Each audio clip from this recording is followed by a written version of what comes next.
हमारे आईजी साहब इनाम गनी साहब की प्रपोज़ल के ऊपर गवर्नमेंट ऑफ पंजाब और चीफ मिनिस्टर साहब ने सरदार उस्मान बुज़दार साहब ने एक कमेटी कॉन्स्टिट्यूट कर दी है कि ये जो लाहौर के अंदर कब्ज़ा और माफिया और बदमाशों के जो रेल पेल है उसके ख़िलाफ़ एक्शन करने के लिए एक ब्रॉड बेस्ड कमेटी जो कि कब्ज़ों की डिटर्मिनेशन कि ये कब्ज़ा इलीगल है नहीं है और इसके ऊपर किस तरह से हमने इसको वेकेट करना है और किस तरह से इसके ऊपर एक्शन करना है, उसमें पुलिस, रेवेन्यू, एलडीए, कोऑपरेटिव्स और ओवरसीज़ पाकिस्तानीज़ तमाम के नुमाइंदगान हमारे ऑफिस में उन्होंने कर दिए। और उसके बाद एक हेल्पलाइन जिसको कि आप नोट फरमा लें 1242 हमारे पास हेल्पलाइन है जो कि इस सिर्फ कब्ज़े की शिकायत के लिए हमने डेजिग्नेट कर दी है। तो लाहौर शहर में अगर किसी की जायदाद के ऊपर या प्रॉपर्टी के ऊपर अगर कोई कब्ज़ा होने की कोशिश होती है या कब्ज़ा होता है तो इमीडिएटली हम यहाँ पे 24/7 उसके ऊपर रिस्पॉन्ड करेंगे और जो भी कोई कब्ज़ा ग्रुप या बदमाश ग्रुप है उसका इमीडिएटली उसके ख़िलाफ़ एक्शन लिया जाएगा और उसको उसके जो लीगल और हतमी अंजाम है उस तक पहुँचाया जाएगा। उसको जेलों की सलाखों के पीछे उसको हम फौरी तौर पर पहुँचाएँगे। कब्ज़े दो किस्म के होते हैं, आप सब समझते हैं। एक होता है इमीडिएट कब्ज़ा जो कि पिछले 24 घंटे में हम करते हैं। ये मैं आपको इंश्योर करता हूँ इंशाअल्लाह ताला अल्लाह के हुक्म से कोई कब्ज़ा किसी की जायदाद के ऊपर नहीं करेगा। अगर होगा तो इमीडिएट एक्शन होगा और फौरी एक्शन होगा और जो भी वायलेटर होगा उसको हम पकड़ के जेल की सलाखों के पीछे फेंकेंगे। नंबर एक। दूसरे किस्म के कब्ज़े वो होते हैं जो थोड़े से पुराने कब्ज़े हुए हुए हैं और वो जो पुराने वाले कब्ज़े हैं वो ये कमेटी जो कॉन्स्टिट्यूट हुई है वो उसकी लीगल उसकी एवेल्यूएशन जो कि हम कोशिश करेंगे कि विद इन 72 आवर्स उसको डिसाइड कर लिया जाए और उसके बाद जो भी एक्शन बनता है कमेटी की रिकमेंडेशंस के ऊपर CCPO Lahore will ensure a positive action on that. तीसरा फिर होते हैं क्रॉनिक कब्ज़े जिसमें बहुत सारे बैंक्स भी इन्वॉल्व होते हैं, उसमें सोसाइटीज़ भी इन्वॉल्व होती हैं, उसमें रेवेन्यू का भी मामलात होते हैं, पुलिस के भी मामलात, क्रिमिनल एक्शन भी हुए होते हैं, अदालतों में भी केसेस बड़े पुराने चल रहे होते हैं, वो कॉम्प्लिकेटेड केसेस होते हैं। उसको भी हम चीदा ये कमेटी देखेगी कि अगर उनको एमिकेबली रिजॉल्व किया जा सके।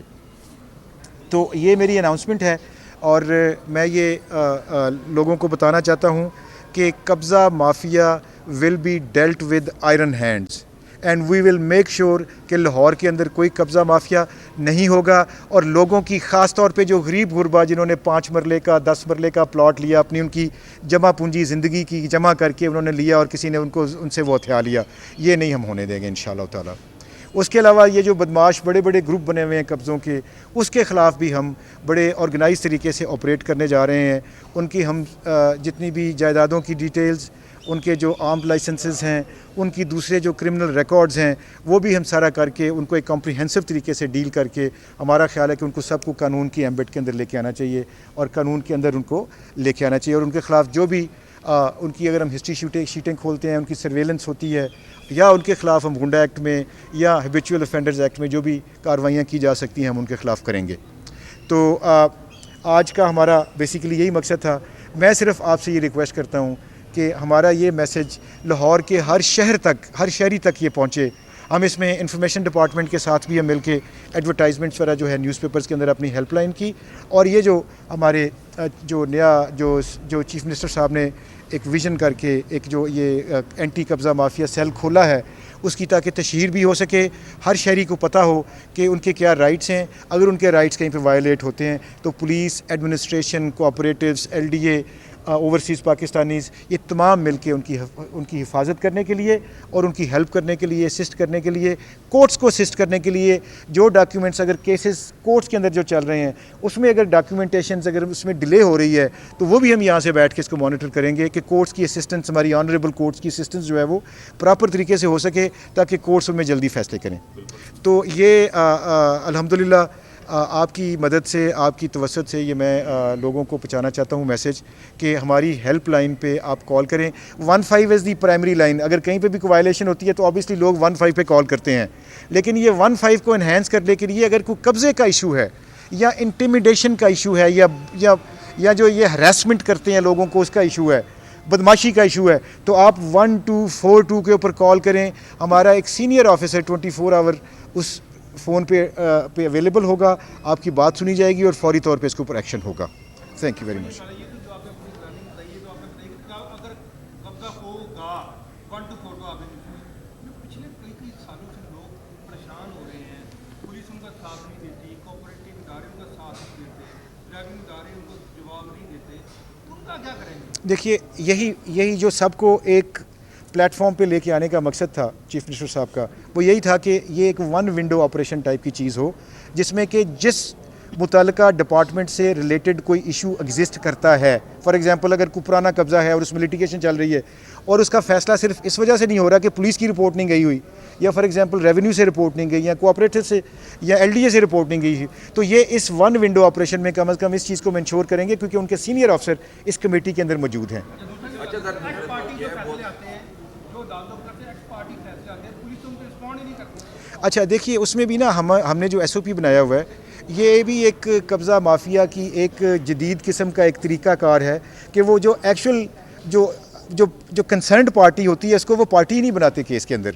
जैसे फॉर एग्जांपल मेरा और आपकी अगर कोई लिटिगेशन है, अदालत की तरफ से फैसला है, बकायदा उसका इश्तिहार चला है, दूसरी पार्टी नहीं आई, अगर एक्स पार्टी फैसला आ गया तो उस पर रिस्पॉन्ड करना आपका फर्ज है।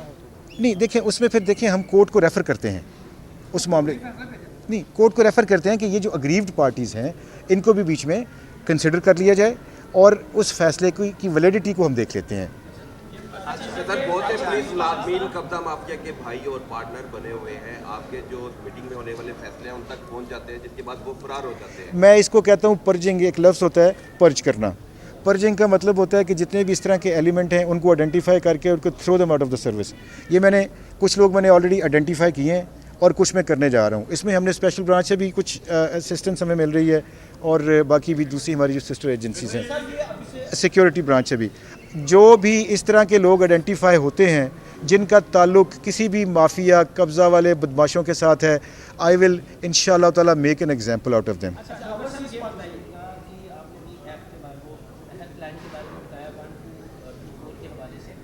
अगर उस पर कॉल आती है, सबको देखता है कि होने वाले कब्जे में मुकामी पुलिस या कोई पुलिस ऑफिसर जो है वो मुलव्वस पाया गया, उस हवाले से उसमें हमने इंटरनल अकाउंटेबिलिटी, जो पुलिस का एक इदारा है, उनके भी एसएसपी इस कमेटी के अंदर बैठे हुए हैं। उनको स्पेसिफिकली इसलिए बिठाया गया है कि अगर कोई पुलिस वाला किसी कब्जे में इन्वॉल्व है तो उसके खिलाफ डिपार्टमेंटल एक्शन इमीडिएटली कर लिया जा सके। तो वो इंक्वायरीज ऑब्वियसली होगी, तो हमारे आईएबी के एसएसपी साहब बैठे हुए हैं, बुखारी साहब, he will be part of that committee.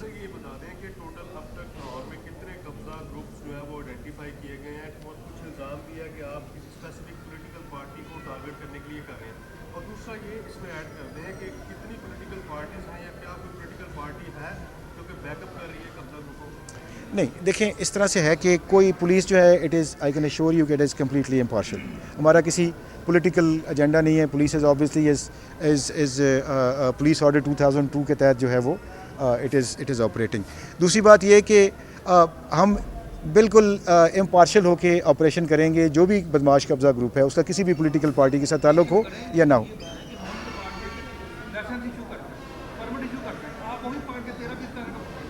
नहीं इसमें दो तीन चीज़ें, इसमें दो तीन चीज़ें हैं। एक तो ये होता है कि डिस्प्ले ऑफ आर्म आ जाता है। उसके बाद अगर आपके पास लाइसेंसी असला है भी और आप खुद नहीं कैरी कर रहे उसको, कोई और आपकी जगह पे कैरी कर रहा है, तो that is also again a violation. तो उसमें भी ये है कि वो 16-20-65 में उसमें हम जाते हैं। ये बता दें, कोई शक नहीं है, पहली दफ़ा ये कब्जा ग्रुपों के खिलाफ कार्रवाई होती है। पुलिस की सरपरस्ती में इसके अलावा और भी जराइम बहुत हैं, जिसमें पूरे लाहौर शहर में पुलिस अफसरान, एहलकार, SHO माफिया खसूसी तौर पर तमाम तर पूरे लाहौर शहर के थानों की धूप में कोठी खानों से पैसे लेते हैं। जगह जगह होटल खुले हुए हैं, गेस्ट हाउसेस खुले हुए हैं, छोटी छोटी बच्चियाँ जो हैं वहाँ पर मिलती हैं पुलिसी सरपरस्ती में। उनके खिलाफ भी कोई ऐसा क्रैकडाउन होता है? इनके खिलाफ भी देखें, इसमें आपने कब्ज़ा ग्रुपों की बात की कि टोटल कितने लोग होंगे, तो ये इसके डिफरेंट टीयर्स हैं। कुछ हैं जो बिल्कुल बड़े क्रॉनिक ग्रुप्स हैं, कुछ हैं ज़रा थोड़े से B कैटेगरी, फिर C कैटेगरी, फिर D कैटेगरी। एक जो अभी तक ये जो ग्रुप जिसके ख़िलाफ़ अभी पुलिस ने एक्शन किया, ये वो वाला ग्रुप है जो मल्टीपल क्राइम्स के अंदर इन्वॉल्व हैं। मसलन के सूद, लोगों से कागजात ले लेने प्रॉपर्टीज़ के, उसके बाद सूद की करके उसके ऊपर उनको उसको कंपाउंड कर करके उसको इतना वो कर देना कि फिर उसकी प्रॉपर्टी के ऊपर जायदाद कब्जा कर लिया। एक पैरेलल कोर्ट्स चलाई, कोर्ट से लोगों को डिस्करेज किया कि लोग अदालतों में ना जाएं, पुलिस के पास ना जाएं, इनके पास जाके इनकी बैठकों पे और इनके अड्डों के ऊपर, इनके डेरों के ऊपर जाके फैसले करवाएं।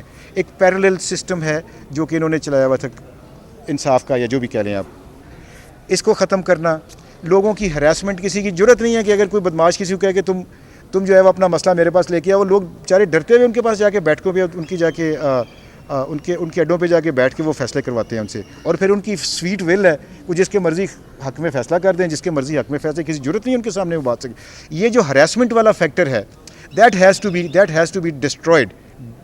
और लोगों को कम से कम एक कॉन्फिडेंस और ये देने की ज़रूरत है कि people should be free to go to the law enforcement और द कोर्ट्स, ऑनरेबल कोर्ट्स, कि जाके लोग अपने मामलात की जो ग्रीवेंसेस जो उनकी हैं उनकी रिड्रेसल के लिए वो फ्रीली जाएं, बजाय इसके कि इस बात से वो घबराएं कि जी कोई बदमाश उनको पकड़ लेगा, या उनको इन बदमाशों ने आगे फिर गुंडे रखे हुए हैं नीचे, जो उनके शूटर, ये भी जो उनके टेंटिकल्स हैं, जो लोगों को जाके हरास करते हैं, लोगों को जाके इंश्योर करते हैं कि लोग अपने राइट के लिए फ़ाइट ना कर सकें लीगली।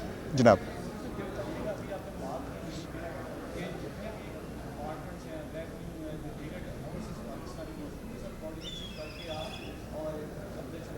जी जी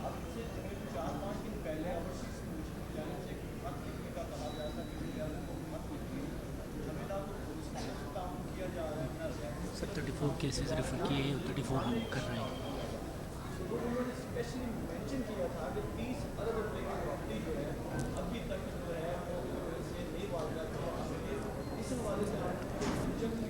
देखें, ये बैठे हुए ओवरसीज़ पाकिस्तान के नुमाइंदे, ठीक है, आप कोऑपरेशन की बात करें, हम इकट्ठे एक लाइन में सी पे नहीं, ये कमेटी आज से ऑपरेट शुरू हुई है ना, 4 दिन पहले इसको नोटिफाई किया गवर्नमेंट ने।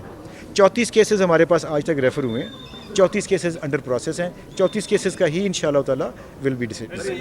ऑपरेशन जा रहे हैं आपके जारी हैं पिछले 6 दिनों से, कोई बड़ा दहशतगर्द या बदमाश कोई ऐसा नहीं सामने आया लाश के, ना उसको गिरफ्तार किया गया है, वो तो वहीं पर दहशत की अलामत समझा जा रहा है। उसमें इस तरह से है कि we are going with the IOBs होता है इंफॉर्मेशन बेस्ड ऑपरेशन।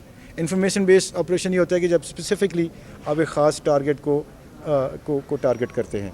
तो अब सेकंड फेज़ पे हम जा रहे हैं IOBs के साथ, कि आपके पास अब मैं उसको आपको तरीक़ाकार नहीं बताना चाहूँगा कि किस तरह से, but we are going to target individuals with the IOBs इंशाल्लाह। ताजरों ने एहतजाज की है, वो लोकल पुलिस ने वहाँ पर अकबरी मंडी में जवेद भट्ट ताजर है, बड़े मारूफ ताजर हैं और बड़े सोशल हैं, पुलिस के लिए बड़े निकाम, उनका पर्चा दिया, उनका पर्चा इसलिए दिया है कि उन्होंने टायर जलाए हैं, सुलझे हुए लोग टायर नहीं जलाते। अगर उनको कोई प्रॉब्लम होता तो वो definitely they should have come to me, and there are other forums redressal of grievances के लिए। DIG साहबान के पास चले जाते, मेरे पास आ जाते, IG साहब के पास जाते, हम डेफिनेटली उनकी बात भी सुनते, और अगर उनका कोई प्रॉब्लम था हम उसको रिजॉल्व भी करते और उनको कन्विंस करके भेजते, because they were actually demonstrating in favour of the people which we believe are the violators.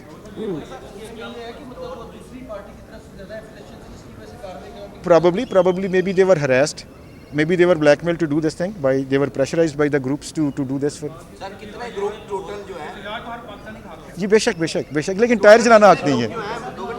Peaceful. शहर में कितने ग्रुप्स हैं? देखिए, मैंने आपको जैसे कहा ना कि कोई पर्टिकुलरली देखिए डिफरेंट टीयर्स हैं। हमने कुछ लोगों को जो है ना वो समझते हैं कि वो A कैटेगरी में, फिर B कैटेगरी में, फिर C कैटेगरी में, फिर D कैटेगरी के, फिर एक एंड पे जाके एक वो जो महल्ले का जो छोटा सा बदमाश होता है जो लोगों को हरास कर रहा होता है।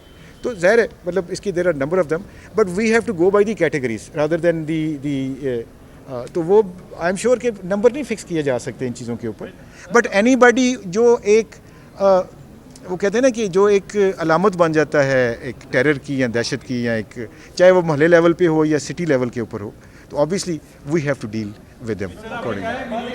गरीब आदमी जो है वो उसका ज़मीन पर कब्जा कर लिया जाता है, उसे छुड़वाने के लिए आपने एक मीटिंग बनाई है। बड़ी बड़ी सोसाइटीज़ हैं जहाँ पर लोग अपनी इतनी मेहनत के पैसों से जो है वो प्लॉट खरीदते हैं, वहाँ पर जो है वो इतना पैसा उनके पास होता है कि वो अच्छे वकील रखकर उसे डिले करते जाते हैं और गरीब आदमी अपना जो है वो सारा अपनी जमा पूंजी को खो देता है। तो उसके लिए भी कह रहे हैं कि बड़ी बड़ी पार्टीज हैं उनके खिलाफ। देखें, ये जो क्रिमिनल्स का और एहतसाब करने वालों का ये जो जंग है ये सदियों से चल रही है। क्रिमिनल नए मोडस ऑपरेंडाई को ईजाद करता है, फिर नई जिद्दत लेके आता है, तो जो लॉ इन्फोर्समेंट होती है या कानून जो होता है वो फिर उसी तरह से उसके मुताबिक अपनी वो भी जिद्दत लेके आते हैं। तो ये एक जिहाद है और ये एक कांस्टेंट फाइट है between the offenders, the criminals, the mafia and the law enforcement. तो इसमें डेफिनेटली ज़ाहिर है वो भी नए नए तरीक़ाकार लेके आते हैं, हम उसका फिर तोड़ करते हैं। तो this is a constant fight and we will continue to support the शरीफ आदमी एंड द गरीब आदमी। मैं आपको इस बात से जो है ना वो I just want to bring it to your notice कि हमारे लिए गरीब आदमी और शरीफ आदमी जिसका अल्लाह ताला सिफारशी है, हम उसकी डिस्पोजल पर हैं और जो भी हमारे पास रिसोर्सेज हैं उसकी हेल्प करने के लिए, असिस्टेंस करने के लिए और हमारी कोर्ट्स, ऑनरेबल कोर्ट्स को असिस्ट करने के लिए हम उसको बुरुए कार लेके आएंगे।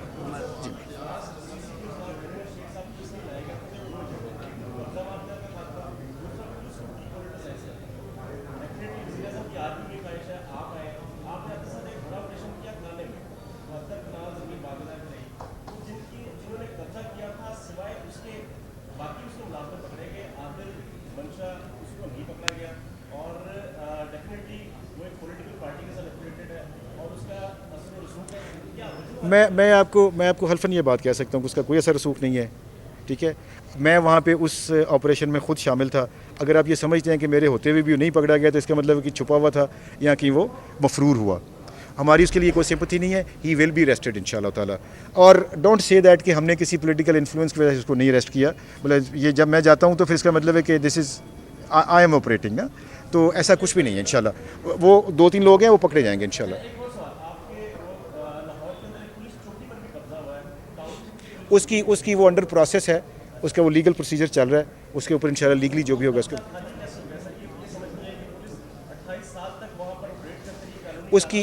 उसकी ऑलरेडी प्रोब चल रहा है। मैं उस पर इसलिए नहीं कमेंट कर रहा कि it is under process right now.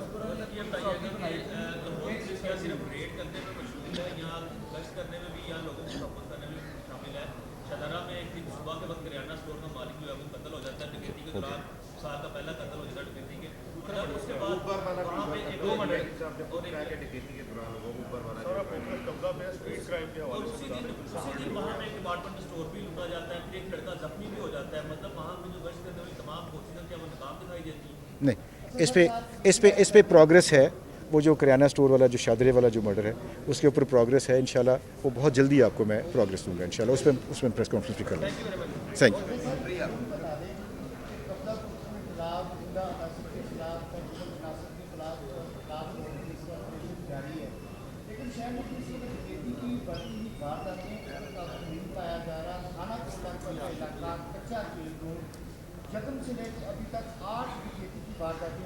आपको पता है कि परसों 2 डाकू जख्मी भी हुए, पकड़े भी गए हैं।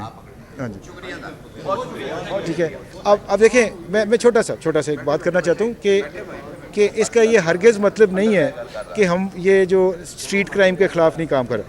स्ट्रीट क्राइम में मैं आपको अश्योर करता हूँ कि 1 हफ़्ते में काफ़ी कमी आई है, 40% कमी आई है। नहीं, ऐसा नहीं। देखिए हम तो 1-5 पे जाते हैं ना। मैं कहता हूं कि पर्चा डेफिनेटली दाखिल होगा, अगर नहीं होगा तो 1-5 की कॉलों के ऊपर पर्चे होंगे।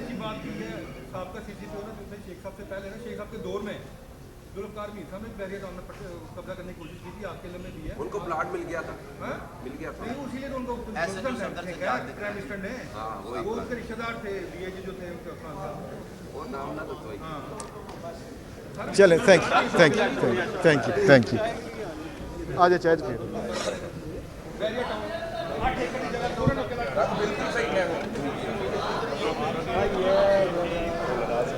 वैसे डिस्कस करता था